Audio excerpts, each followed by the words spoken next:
In this tutorial, I am going to show you how to use the offline videos feature on TikTok. TikTok's offline video feature allows you to enjoy your favorite content even when you're not connected to the internet.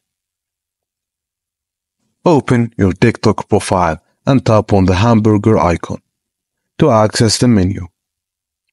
Select Settings and Privacy and navigate to Cache and Cellular. If you have this feature, you'll find offline videos listed there.